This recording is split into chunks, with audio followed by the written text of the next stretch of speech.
இன்றைக்கி நம்ம இந்த வீடியோவில் பார்க்க போகிற விஷயம் கேட்டிங்கன்னா சாட்டர்டே நைட் மெயின் ஈவெண்ட்டில் ஒரு மெயின் ஈவெண்ட் மேட்ச் ஒன்று நடக்க போகுது. அந்த மெயின் ஈவெண்ட் மேட்ச் யார் யாருக்கு என்ன மாதிரியான மேட்ச் ஃபிக்ஸ் பண்ணியிருக்கா, எப்படி நடக்க போகுது அப்படின்றத ஃபுல் டீட்டெயிலாக தெரிஞ்சிக்கலாம். அதெல்லாம் தெரிஞ்சுக்கிறது முடியும். நீங்கள் நம்ம சேனலில் சப்ஸ்கிரைப் பண்ணிச்சுங்க. இதே போல் இன்ட்ரெஸ்டிங்காக ரெஸ்லிங் பார்க்குற உங்கள் ஃப்ரெண்ட்ஸுக்கு இந்த வீடியோ ஷேர் பண்ணி விட்டுட்டு நம்மளை டேக் பண்ணி விட்டுட்டு தொடர்ந்து பாருங்கள். நம்ம ஃபஸ்ட்டு பார்க்க போகிற விஷயம்னு கேட்டிங்கன்னா சாட்டர்டே நைட் மெயின் ஈவெண்ட்டுக்கான மேட்ச் நீங்கள் எல்லோரும் சாம்பியன்ஷிப் மேட்ச்னு எதிர்பார்த்துக்கிட்டு இருப்பீங்க. அந்த மேட்சை தாண்டி ஒரு பெரிய மேட்ச், பவர்ஃபுல்லான மேட்ச் ஒன்று நடக்க போகுது.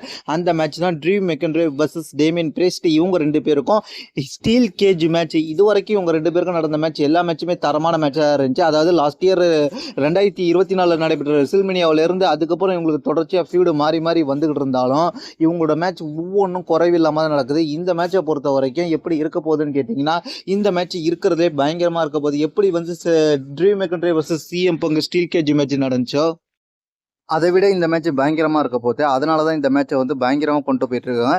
இந்த மேட்ச் தான் சாட்டர்டே நைட் மெயின் ஈவெண்ட் மேட்சாக நடக்க போகுது. அது மட்டும் இல்லாமல் இந்த match one of the best மேட்சாக இருக்க போகுது. இவங்க ரெண்டு பேருக்கும் நடைபெற்ற மேட்ச்சில் அப்படின்ற மேட்ச் மாரி தான் வைக்க போகிறாங்க. ஏன்னா இவங்க கொடுத்த ப்ரொமோவிலே அப்படி தெரியுது.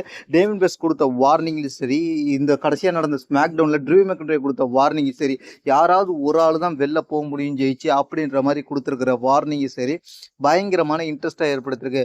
என்னை பொறுத்த வரைக்கும் இந்த மேட்ச்சில் இந்த வாட்டி ட்ரீம் மெக்கன்ட்ரே ஜெயிக்கிறதுக்கு வாய்ப்பு அதிகமாக தான் இருக்குன்றது என்னோட கருத்து. உங்களுடைய கருத்து என்னது கீழே உள்ள கமெண்ட்ஸ் பண்ணுங்க. தேங்க்ஸ் ஃபார் வாட்சிங்.